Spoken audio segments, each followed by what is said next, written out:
What's up, everybody? I'm gonna wait for everybody to get in here. I'm gonna go grab myself a coffee and I will be right back.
All right. What is up, everybody? Didn't forget this time. Let me know over in the comments if you can see and hear me.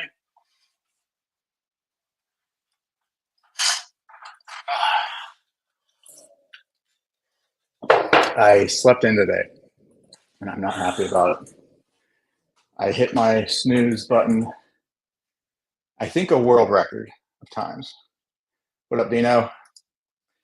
The alarm started going off at 5:30, and I got out of bed at 8:30.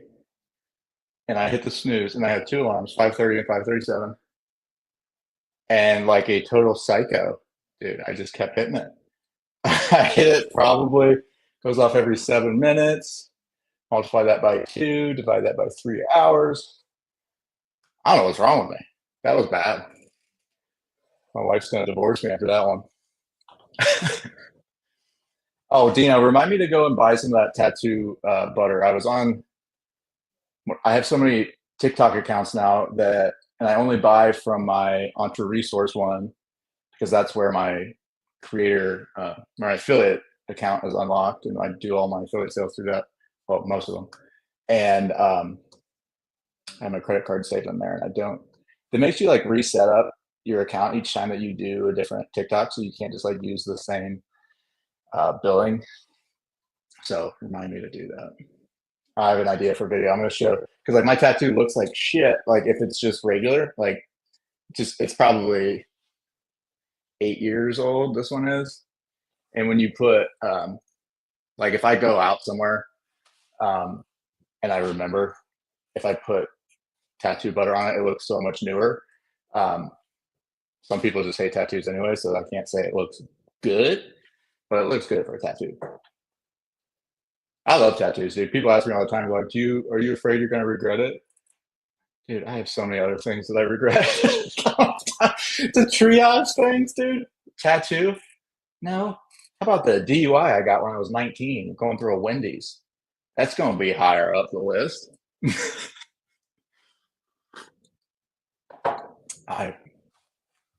It's been expunged, you know? All you can do is be better. Oh, what else? I got you. All right, sweet. Marquise is he here? He is in Matt's group, and he got his first sale on he's doing bug zappers. So that's cool. What the crazy thing about running paid ads is the early wins are still losses. Like usually. So like if you run an ad, you spend $1,000 and you're like, dude, I made $600 in commissions. Like, well, shit, you still lost $400.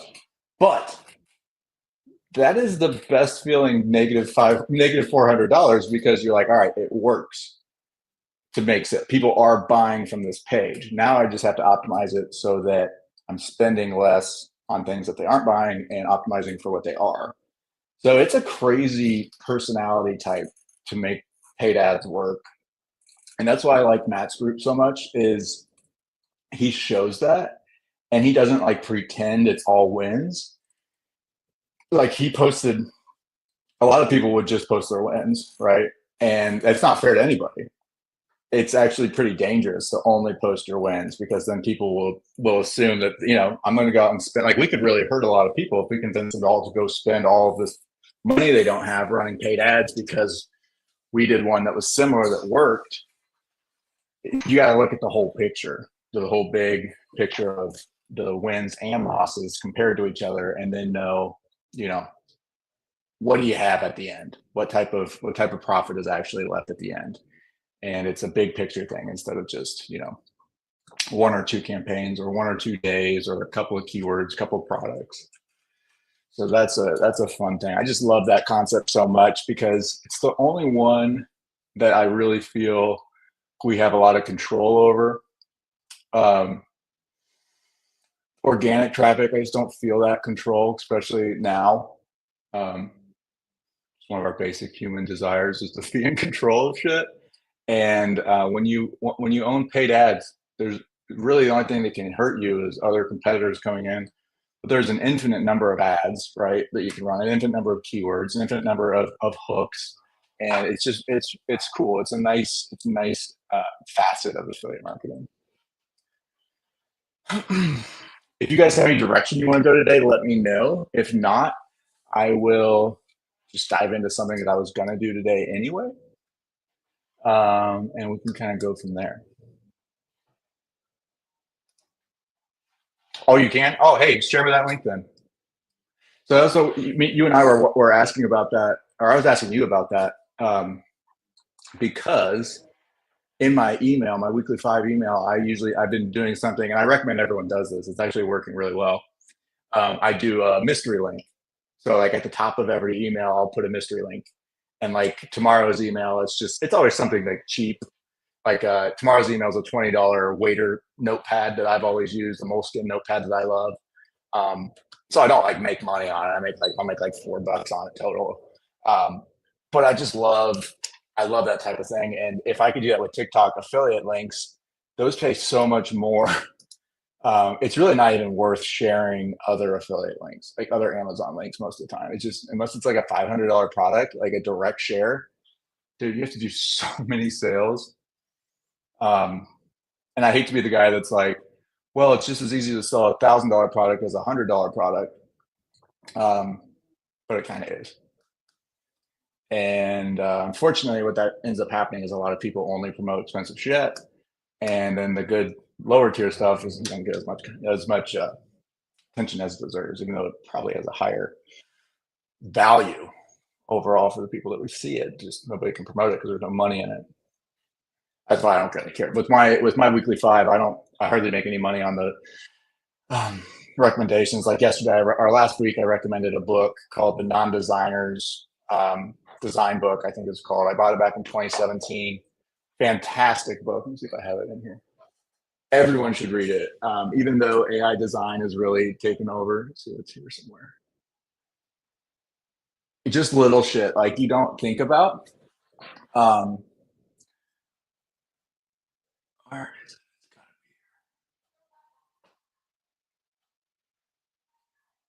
I might have given it to somebody. I shouldn't have, because it's not a book. It's a book you want to reference.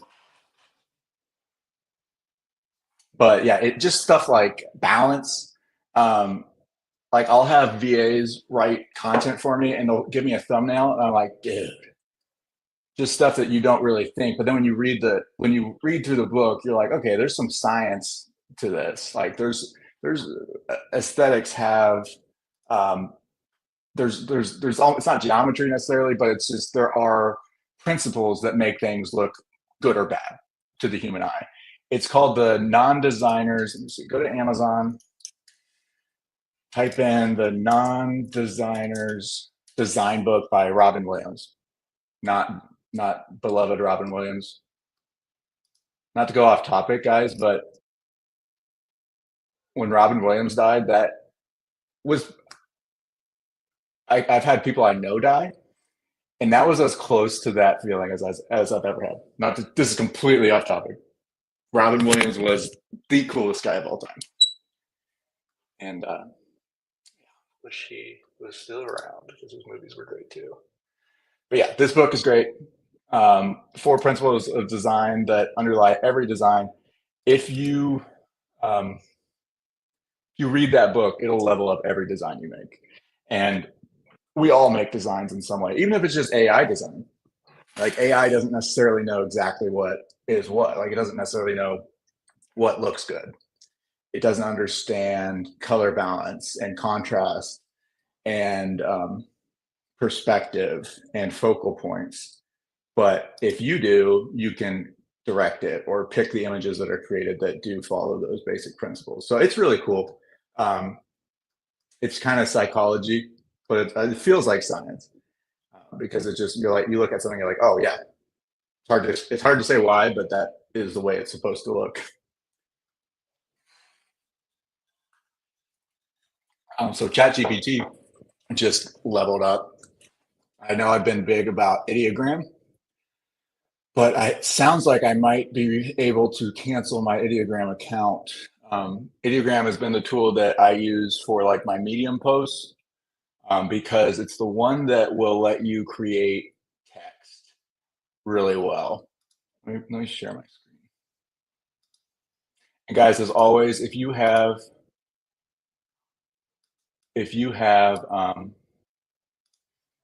questions or direction you want me to go, we'll go there. But for now, and this is viral view, guys. If you do the Amazon influencer program, particularly the um, on-site commissions, this is a really awesome tool. It shows you the commissions. It's not perfect. What I like about it is that it does show daily sales most of the time. And but I'm having some beef with it because it does show totally incorrect data sometimes. But we work with what we've got. So let me show you ideogram.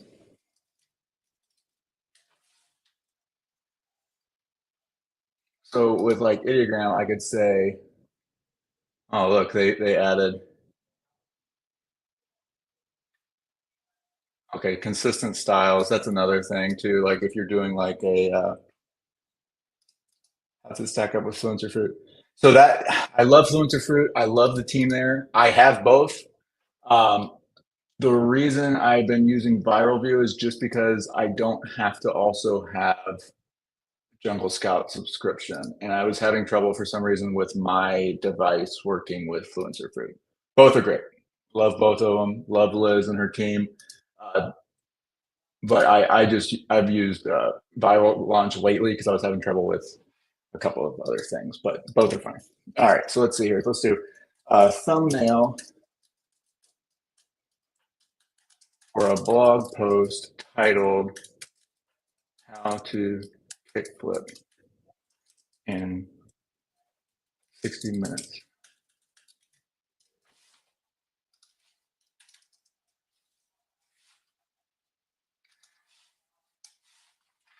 All right, and then you can change the aspect ratio. So whenever you do like a blog post, you want the aspect ratio to be 16:9. That is the same as a YouTube thumbnail, 1280 by 720. One thing I don't like is this weird, um, this canvas that they use. So they didn't actually show the text. I'm gonna go back to generate, use text overlay.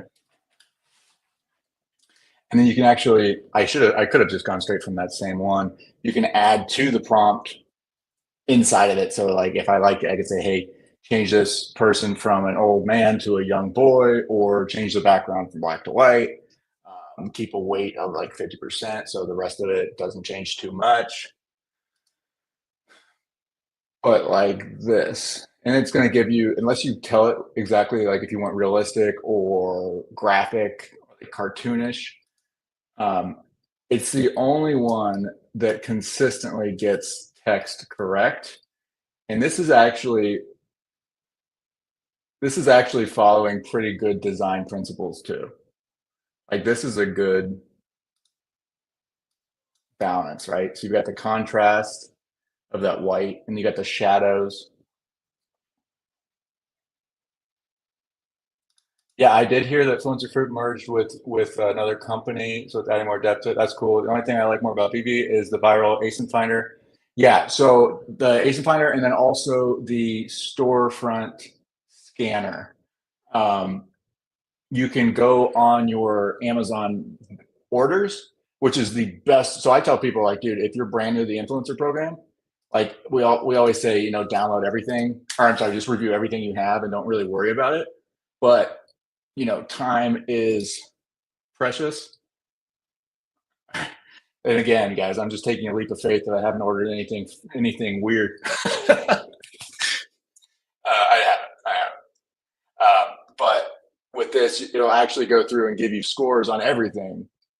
And then if you go to the app, you can filter it. So you can filter things by the highest score. So then you can actually find them in your house, triage those, right? Because these are things that are definitely on Amazon. Like when I first started, I reviewed a bunch of stuff and I was like, shit, it's not even on Amazon.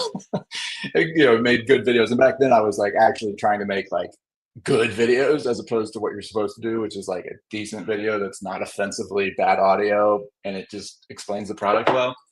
But like this, my wife just bought this and it's a pretty decent one. You know, with 11 influencer videos, I don't necessarily agree with the score. Um, Unlikely that that's going to make a ton. It's a good price point and it's a random, you know, it's pretty niche product. Top carousel shows the top carousel. You can edit the columns. You can edit things like daily sales, which I like, but I don't think it's accurate. One thing I found is that if you refresh the page, so this is why I don't think it's accurate. So if you refresh the page, it often changes everything. Like this 30-day revenue might change based on what I if I refresh it. Not always, but it's happened enough times where I'm like, what the fuck? That's not okay. Um, yeah, yeah. So Ideogram sweet, but let's go into ChatGPT because I was just told there's just so much AI stuff um, that every day is like something new that I have to catch up on. When you say not making great videos, what's your typical outline now? 30 to 60 seconds? Do you include B-roll or just talking head? Um, so I shared it in my email. The only thing that you actually need is you'll want some sort of like mount to prop up your camera every once in a while. Um, Other than that, like a lot of people use a lav mic. I find a lot of times that's just unnecessary. Like the audio is fine. As long as some phone mics do get messed up over time, so pay attention. Like if your audio is bad, like I uploaded a video to TikTok the other day and my audio was shit. I couldn't fix it, but really just like don't overthink it at all. I'll kind of sit there before I do the video. I know a lot of people actually write out the scripts. I find that redundant. Um, what I do is I just talk and then like I'll mess up and I'll just be like I'll clap my hands if I need to. If it's a longer video, really you don't even need to. But I'll just go. The only real edits I'll do will be cutting out the things I said that were wrong or weren't worded correctly. Or like if I accidentally say like this is, you know, at this price, you know, stuff that you're not supposed to say. You're not supposed to talk about price. But as far as the script, I also if it's an expensive product, obviously again, I know I use the word triage so much, but um, there are some products that you're like, okay, this one could be a big money maker. I'm not just trying to snag as much real estate as possible. I'm trying to actually convert. So like I did one for a trampoline that was like a $4,000 trampoline. So I'm like, dude, I'm gonna actually this is gonna be good. So for that, I'll actually go in and look at the questions that people ask. And what those questions are people don't ask questions on those if they're not interested in buying. And people don't buy if they have unresolved questions. So our videos, if we resolve those questions, we will get higher conversion rates, which is the entire point of what we do to boost conversion rates. That's why we get paid. So if you can go through the questions, and then they also filter them based off of most popular. So you see that everyone's asking, hey, does this was this hard to build? Right? Everyone asks, how long did it take to build this? My first thing would be like, dude, this was awesome. I expect, and then I do one thing that really works well is share what your concerns were and then answer them. So I'll be like, I was really worried that this was going to take me 2 days to put together. One time I bought one and I couldn't even finish it. I messed it up because I put the anchors on in the wrong way, and you just can't do that. So it ended up being a nightmare project. Probably I wish I would have paid someone to do it. I'd be like, but this one I did myself. It was super easy and I got it done in under an hour. I didn't need help. Blah, blah, blah, blah, blah. Something like that. Um, and again, on Amazon, you can see all that. I don't bother with that. Like if I'm talking about like a coffee mug, like what questions do people have about coffee mugs? I would just say, hey, these are awesome. I've dropped them. They haven't broken before. They're super sturdy. We drink a ton of coffee. They stay pretty clean. They're easy to wash. And then that's it. A lot of people think you have to be so superlative and be like, this coffee saved my marriage. I was I was on the edge of a bridge, ready to jump, and then this coffee cup came. uh, people, you don't have to do that, but you just triage like the more expensive things. Yes, make those answer the bigger questions, but the cheaper stuff, just get that real estate. 30 to 60 seconds, no B-roll, no music. If you're gonna do B-roll, that's another thing too. Is like if you want to just like record the product and then in CapCut, highly recommend you use CapCut instead of just the default iPhone editors. CapCut's fantastic. Get a pro plan. It's like $90. It'll be the best money you spend all year. Um, and then the thumbnail. Make a good thumbnail. Just create a template for your thumbnails and then replicate them.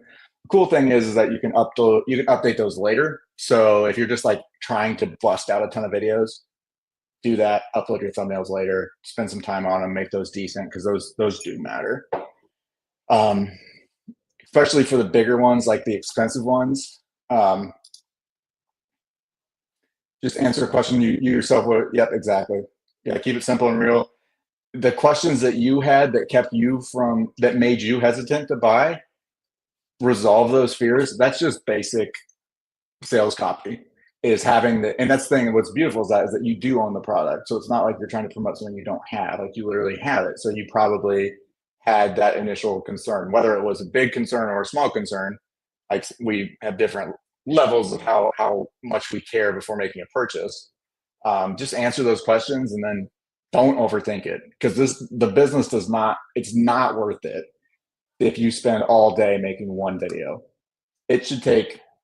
You should be able to do a video in 15 minutes. Um, Once it gets longer than that, I think that you run the risk of wasting time. And I highly recommend that everybody. So Lewis, who's in our group, uh, Lewis and I created a Fiverr gig where he is doing Amazon influencer videos, and we're slowly trying to rank up. I have a friend who does this. Who gave it? This is her, Lisa Mays. She does these, and she has. They were all her and her husband are just badasses. Like I don't know if you guys know Tom. Uh, they do this for fun. Like their kids are just kind of just got out of the house, and they're just hustlers, and they literally do these things for fun. And they did the Amazon influencer program. They cranked out I think like 1,400 videos, and they were making 11,000 plus per month in commissions. Those days are kind of over. Like they're probably down now to around 6,000 or so per month. Still a ton, but how she's making a lot of money now is doing these influencer video deals on Fiverr. So she's got at least 53 reviews, which means she's done more than 53 sales, starting at $80. And then some of these land brand deals, which are paying her recurring monthly just to make videos across her socials. And she's awesome, and they have a great backdrop, a great house, and they have some advantages. But her social media presence is not super big, but she just is crushing with this, and she does all these reviews, and then she has a premium, right? So it goes up to 175 basic, and then not only that, but every time she's getting these products for free, right?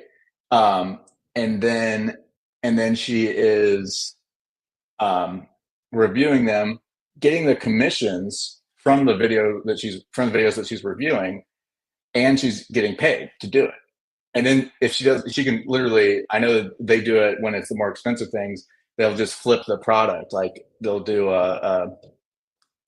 like a yard sale every couple months, and they'll just put the Amazon listing and then market at 50% of that. So like they had, expensive stuff like pool cleaner robots, $900.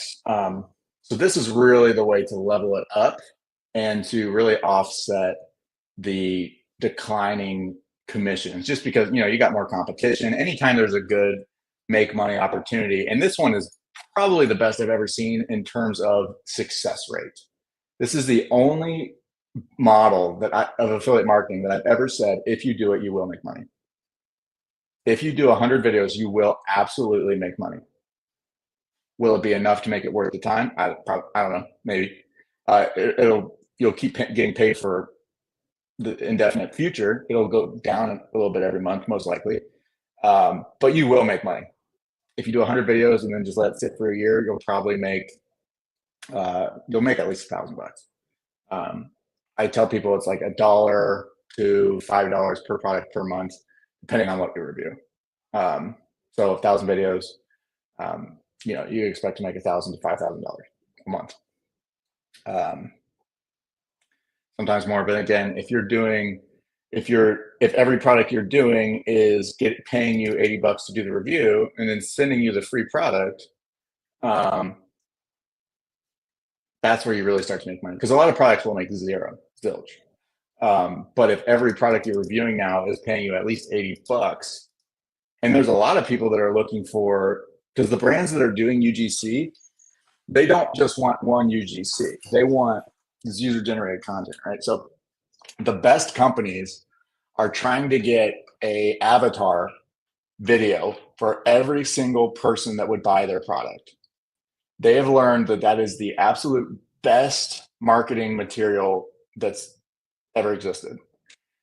If I see a guy that looks like me, looks like my age, and it's a product that I'd be interested in, it's going to speak to me a little bit more than if it were like an older lady, right? Just how we are. The conversion rates will be higher if you can cover every demographic. So if you have like a mom, and then you have like a teenager, or not a teenager, you can't really do teenagers. If you have like an 18-year-old, and then you have an older dude, and then you have a 40-year-old dude, and a 50-year-old woman, and a 20-year-old woman, all of those together for the same product, if you can just spam the internet basically with all those different UGCs and then target those ads to that demo so they pair up, conversion rates are through the roof. So companies are desperately trying to find people that fit all these different demographics. So if you are a Latino, or if you are, like a redhead, or they want every type of person, right? And any person that would buy their product, they want them to be promoting their product as real people. So that opportunity is really there. And what Lewis has to his advantage is he has that here's RJ. You guys probably know RJ. He has that endearing UK accent that all of us Americans love. So he gets to use that to his advantage, right? Life is about leveraging your whatever you were gifted, good or bad. Get as much out of it as you can, baby. Leverage it. Obviously, like super attractive people are going to be doing really well with this, but everyone can do well with this. You don't even have to be like this guy. Like kind of would be, target maybe my niche. This lady looks like she'd be able to target moms. This guy would target bald guys. Very bald guys. There's a lot of moms, so I think the mom space is a little bit competitive, but they do make the best videos. People from different countries, they want everything, so it's wide open. AIP is not the one you need to overthink or try super hard. Exactly. Other platforms need more effort, but your traffic is already there and you want to buy on Amazon. So TikTok Shop is the one that you want to put the maximum effort into. That is the one where you have to make a video that goes viral or you're not going to make any money. Not necessarily viral, but like you're not going to make money just getting the default 100 views that they give you. You've got to get thousands of views to make one sale. Um, and then usually, you know, you can, a lot of people make up for that in volume where they'll make literally 40 videos about the same product. Kind of stinks though, because it's hard to like maintain the credibility of your site or of your channel when you go full TikTok shop. So I've seen some people who do stuff like they just keep doing their comedy or whatever it is, and then they just like this one guy I follow wears a shirt that says Big Deborah. Funny shirt. So it's like he's a comedy guy. People that follow him have good senses of humor. He sells this Big Deborah shirt. People buy it. I target older men with gray beards. Had a beard UGC gig that reached out because of that. Yeah, what's the coolest part is people notice because there's people that are full time trying to find the best influencers. Um, Good marketers know this. They understand they understand how valuable it is, and they're just trying to find people nonstop. And they'll type in things like hashtag, like that's how I got found for the piano one, hashtag piano. They saw me doing piano stuff, and I got a free piano. Use your hashtags that they would. That's one of the beauties of hashtags is that then when people search, because it like let's say you have a woodworking product, we always kind of come back to that example. You type in hashtag woodworking, you see a thousand videos, and you see like, oh, there's Dino, he's the handsome guy. Let's put him on this video, or let's reach out to him with a free product. Some companies are just spamming everybody. Like I get ads for like booty lifting leggings. I'm like, dude, I'm gonna hurt your conversion rates if you want me to wear those. I'll take your money, but it's not going to be good for any of us. What do you think the threshold for getting accepted into the TikTok shop affiliate? I'm at 350. Dino, is 1,000? So I got lucky and just blew up very quickly to over 10K. I thought it used to be 10K.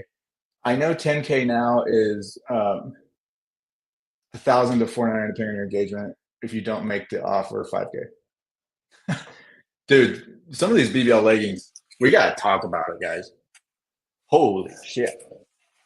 The, uh, I saw an ad. This woman, um, she was like, she had like um, postpartum lady. She puts on these leggings, amazing. Like you, literally, it looks amazing, and the video has like millions of views. And I mean, she has to be making it has to be one of the most profitable TikTok shop videos of all time because it's so compelling. Like I don't want to sound like a jerk, but like she kind of has a rough like body besides that. But then she puts these leggings on, and you're like, dude, you look like a supermodel now. Um, and yeah, it's got to be selling like crazy. Some videos you see, you're like, holy shit, that has got to be making so much money. Um, Thoughts on running paid boosts on TikTok Shop? So I haven't had success with it. Dino, maybe you could speak better on it. What is really the goal is to get the company to reach out to you and ask for your ad code so that then they run the ads. Because again, that's their advertorial. That is an amazing advertorial for them, and that's what they want to do, right? Um, I haven't had success with it. I don't think that the price is very fair. I think that TikTok ads are a little overpriced.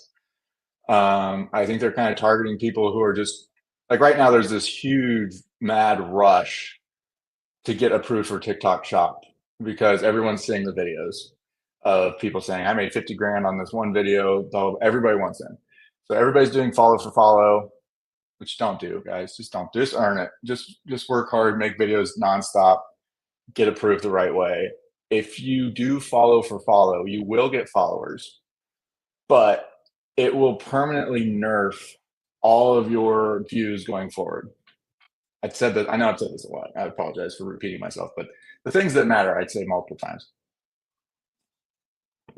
If if you get a bunch of follow for follows, you will not um, you will not get actual engagement. So what's going to happen is TikTok's going to show your video to your followers.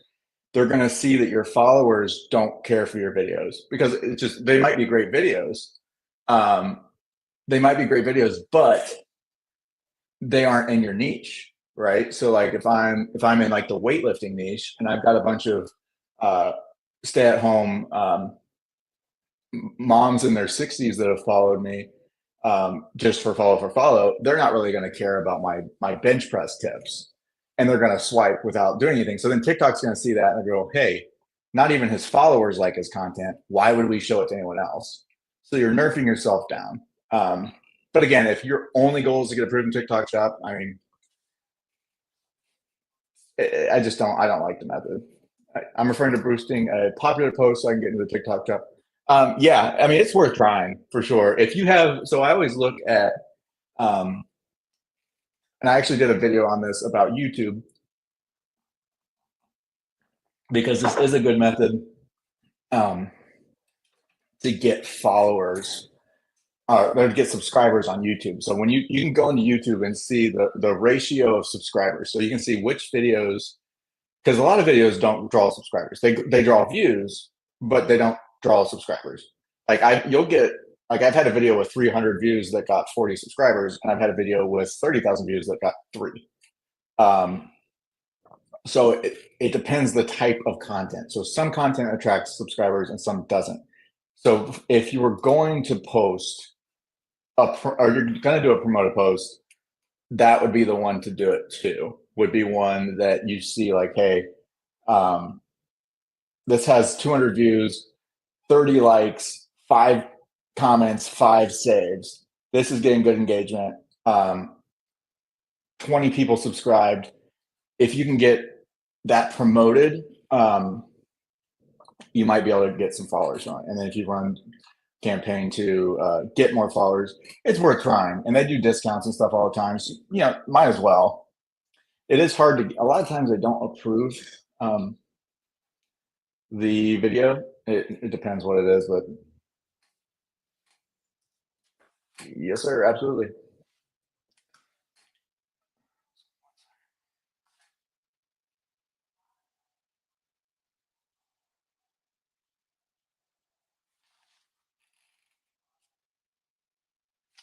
Um, yeah. So what's new with you guys? How's TikTok Shop going for you? I actually created a new side channel, just like a comedy channel, that I'm not making public because it would make a lot of people not like me.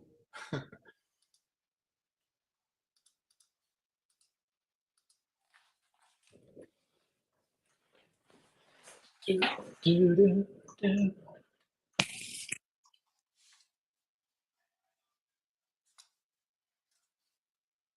Let's see. Whole Foods.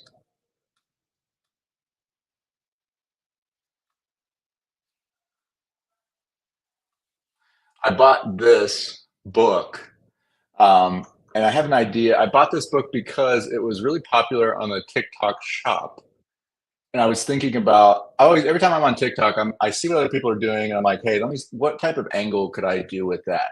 And I want to do a live where I actually do like a live reading of this book. Um,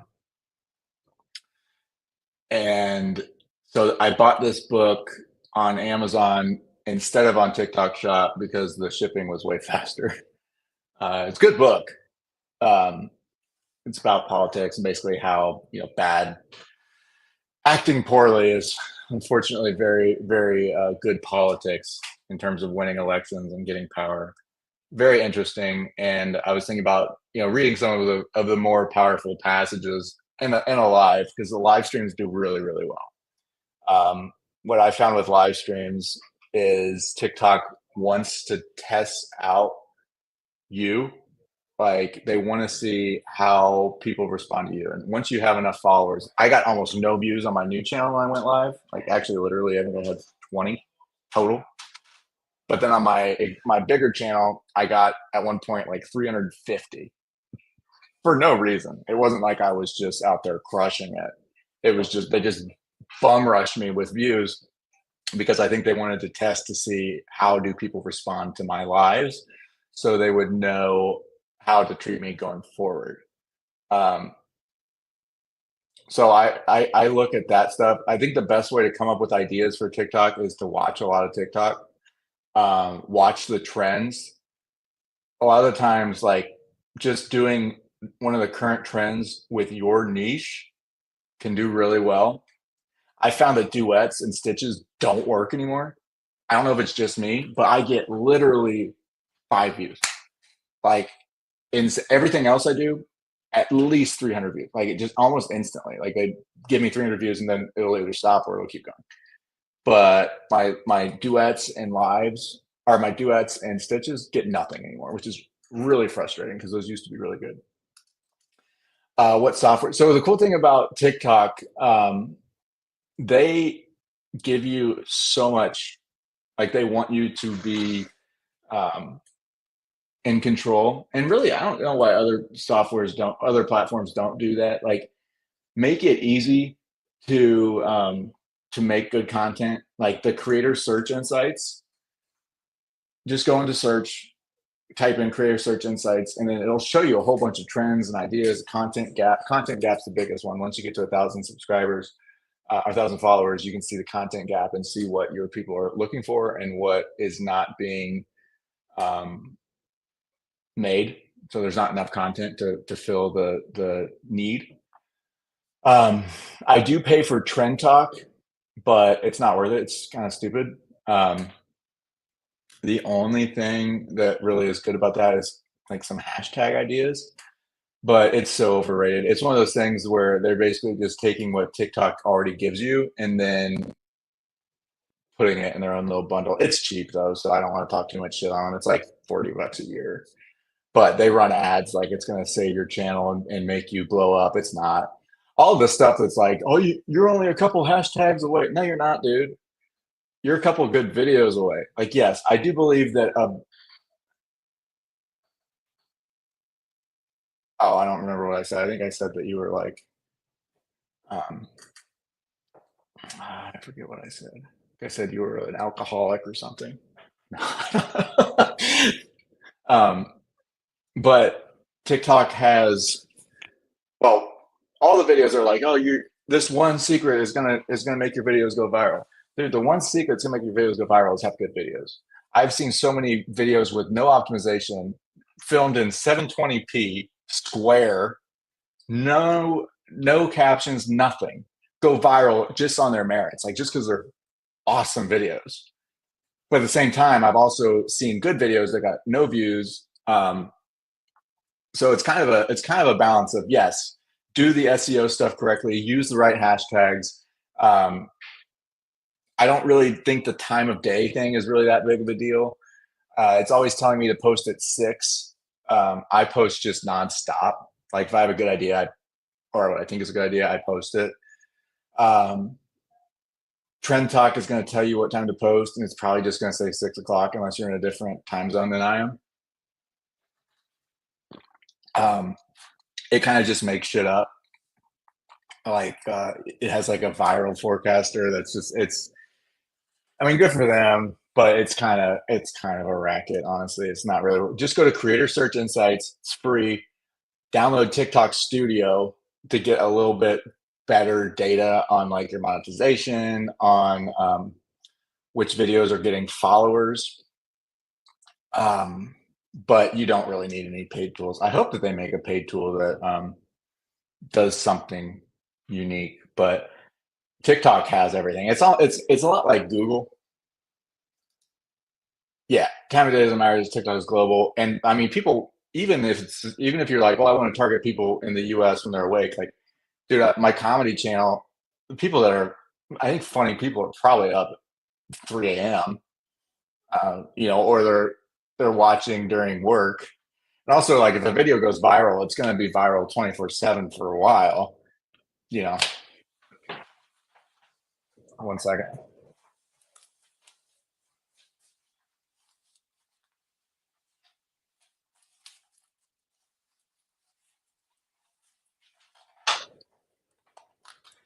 Sorry, my Zen addiction. Not to be like stereotypical bro to the gills, but I kind of am. All right. What else have I bought lately? My wife. Cat food. I think the pet niche is good. I've made some decent commissions off a couple of pet videos. Um, what's funny is I've had people ask me about my hat a lot. Literally 4 times now in a week, people have asked me about this hat I've been wearing on one of my channels. It's not even an affiliate product.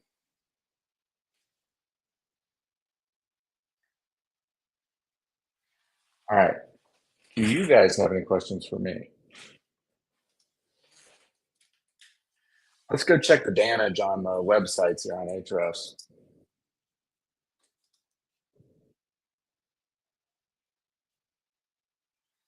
So recently, Ahrefs decimated all of our websites.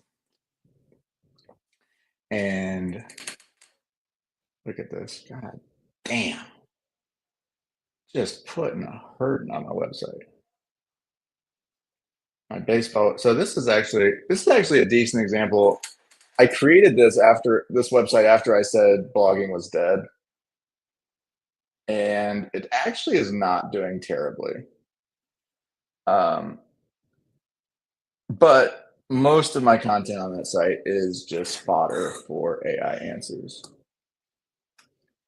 So I did downgrade my Ahrefs plan to the $29 a month plan. And actually, I'm really not missing any features.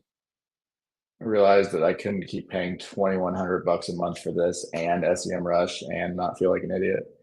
Um, Especially since I'm focusing mostly on video now. I know the content I want to make. I'm just kind of going in that direction.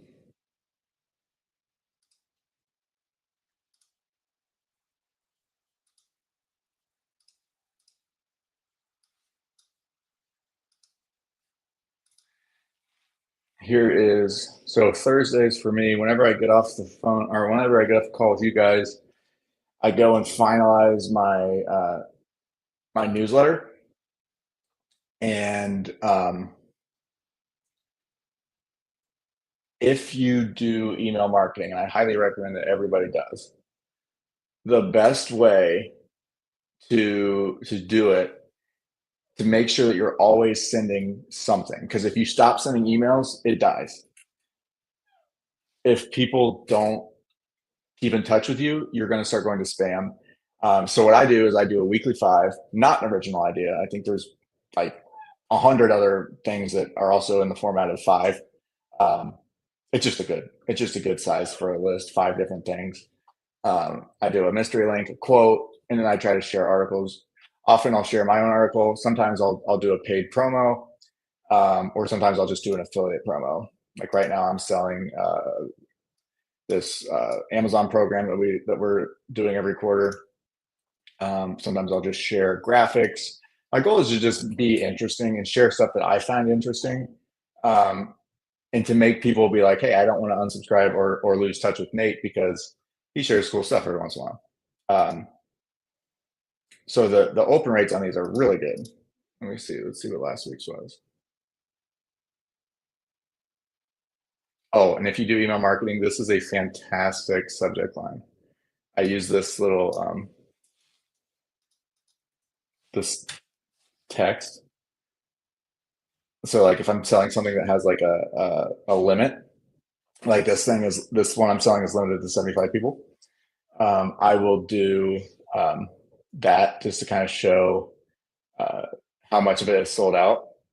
And when you get that email, you're like, oh, what the fuck? It pops out. Um, so yeah, like my weekly fives here, 43.5% open rates. Click-through rates aren't fantastic. Um, Unsubscribe rates, you're going to get a ton of unsubscribes. You just can't worry about that. Um, you want people to unsubscribe. You just want to make sure that it's not at a rate that is over 0.1%. So let's see. There's something, and again, Google offers so much free stuff. Like we would pay so much for this if it wasn't free. It's called Google Postmaster Tools. It actually lets you see. Oh, hey Chris. Yeah, that's a product that we sell together. So we actually spam rate, user report spam rate, super low. You want to make that low. IP reputation high, and you want to, this will vary by time. Like there's times when I go down to medium, but it's super important. Actually, I've been doing really well. Not to brag. Yeah, domain reputation. Like back here in Christmas, I was at medium, but now I'm at high. It's part of why we have to prune our list so much. Like it pains me how many people I've had to remove from my list. If I kept everybody on my list, it would be, it hurts me to even say, probably 500,000 people have been removed at least. Viral view, yes.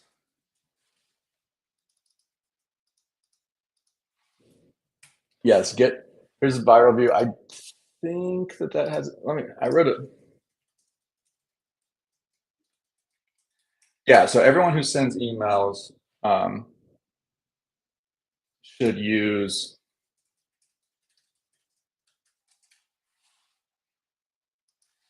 Postmaster tools.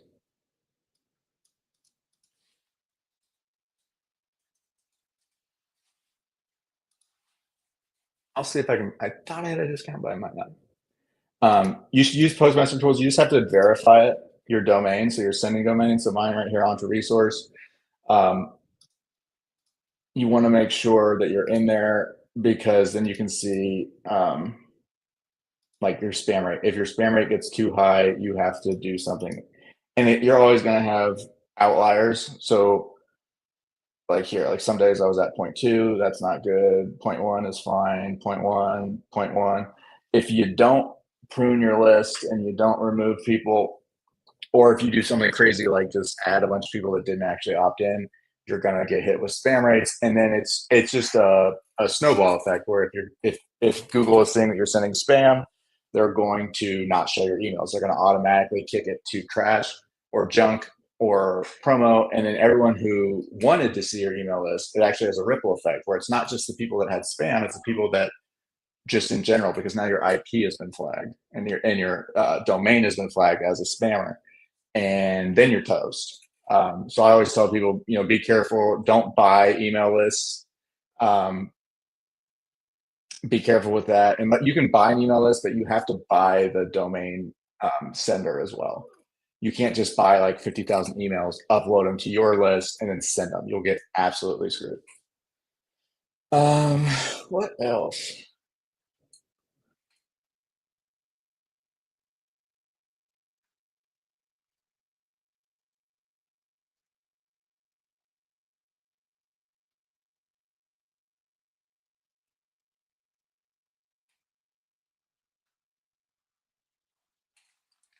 Do you guys have any? Oh, here you go. What are your thoughts on using reply bait in emails? Like RE, semicolon. Um, those will get high open rates, but they piss me off as a consumer. Um, so it's, we take risks in marketing. Oh, like asking for, no, you definitely should ask for replies, because if somebody sends you a reply, they almost permanently get whitelisted because you're having a conversation. So like Christopher and I email each other. Oh, we mostly talk in text, but we've emailed each other back and forth many times. His emails will never go to my spam because Google sees that we have an actual conversation. So we know each other and we're communicating.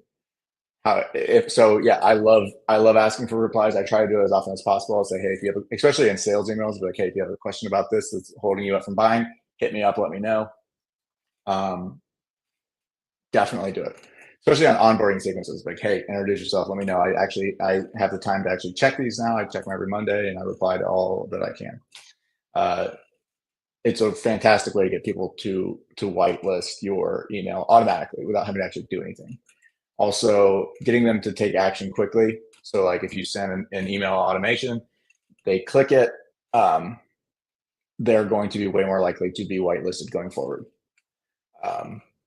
So yeah, I love reply. But what I don't like is when people do the already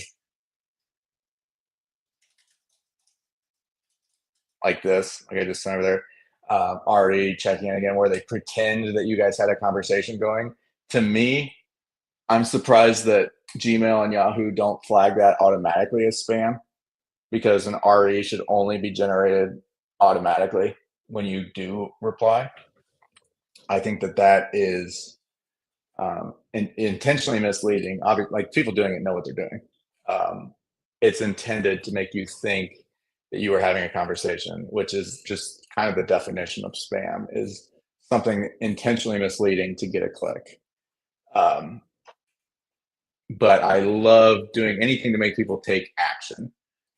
Forward, if you can get people to forward your email, it's even better. Forward this, reply to this, click this, and send this sign up link to join the list to someone you think might be interested. Stuff like that. You guys have any other queries for me?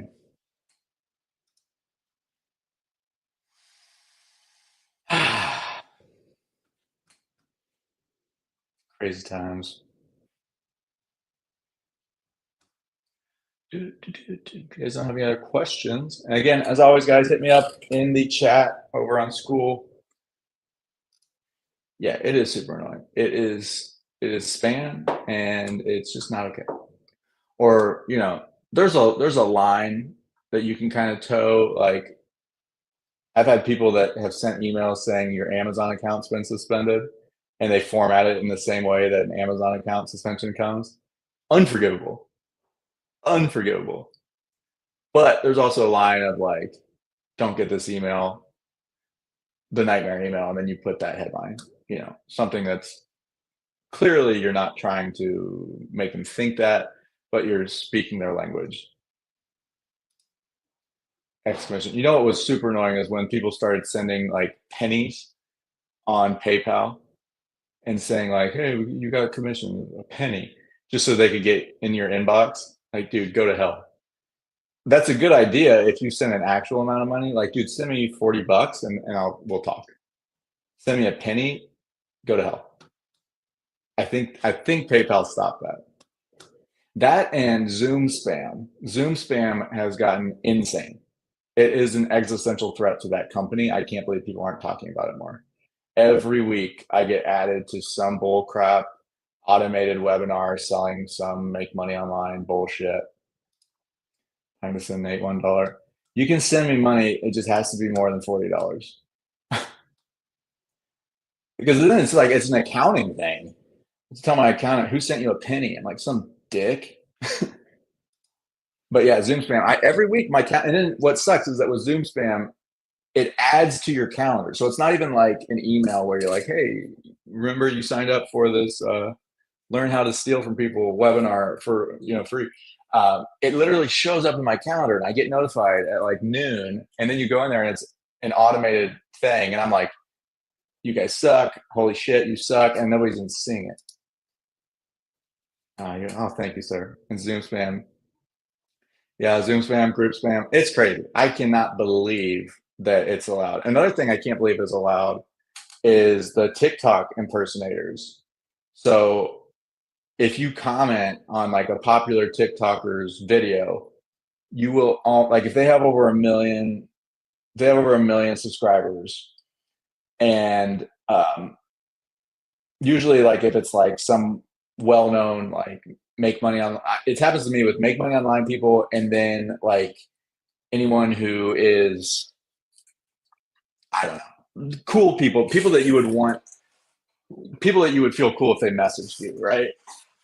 You'll have somebody message you with their profile picture, 5,000 following, 40 followers and they pretend to be that person. And it's so obvious, right? And then I report them every time as impersonating somebody. And then TikTok always says no violation found. I'm like, dude, what the hell? Like they're clearly spamming and impersonating this actual person. And TikTok doesn't care. TikTok's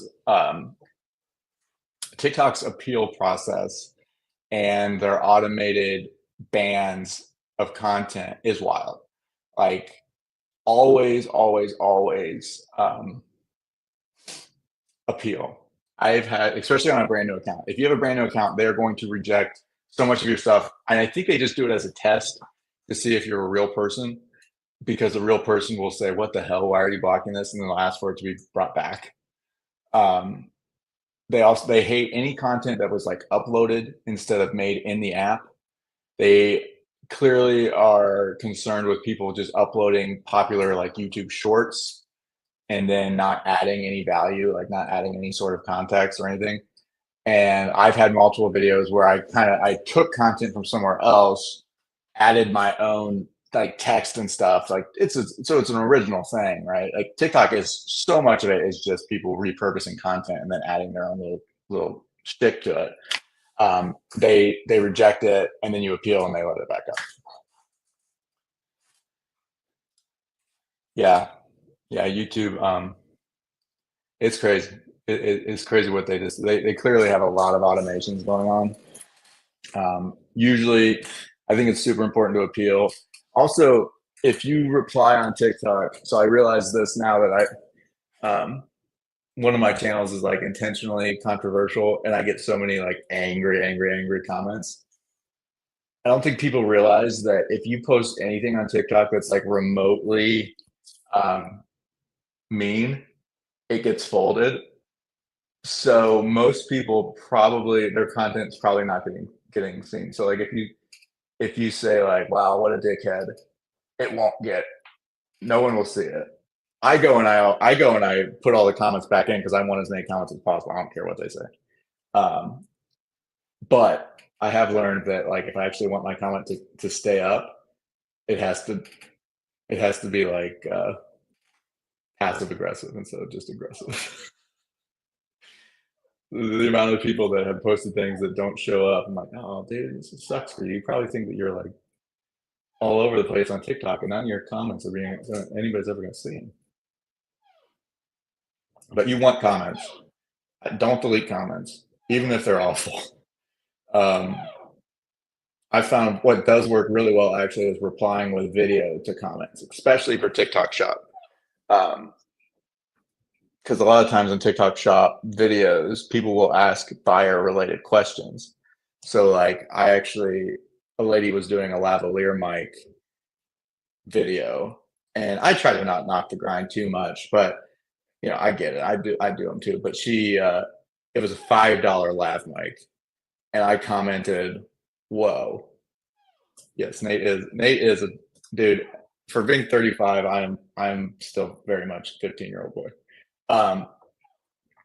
What I found is a lot of the time in TikTok Shop videos, the comments you get will be really good, like just like we were talking about with answering people's questions on Amazon Influencer, how those are the sales points. You can make videos that reply, like video replies to questions that people had or comments people had, even if it's like a snarky comment, like somebody's like, "Oh yeah, right, this doesn't work." Do a video showing that it does work, or what I commented being, I was being kind of snarky and facetious, but I was like, I don't know, $5 is kind of suspiciously cheap for a lav mic, and it is. Like, there's no way that's a good lav mic. But she made a video reply to it, and that's going to sell more mics because everybody's like, "Holy shit, I didn't even know it was $5," because you can't see the price on until you click it. So she used my snarky comment brilliantly. And made another video, and it got a bunch of views and probably made her a bunch of sales. So I still probably think that she probably shouldn't be selling a $5 mic. It might be better than I think, but probably not.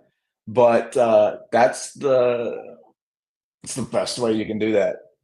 It doesn't have to be a bad product. Like if people have a question like, hey, does this work? Like I did one with a dog trainer, a dog training, like it's sound. It makes this zapping sound and they stop barking.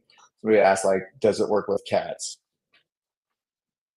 Yeah, very often I find that a video reply gets more views than the main one.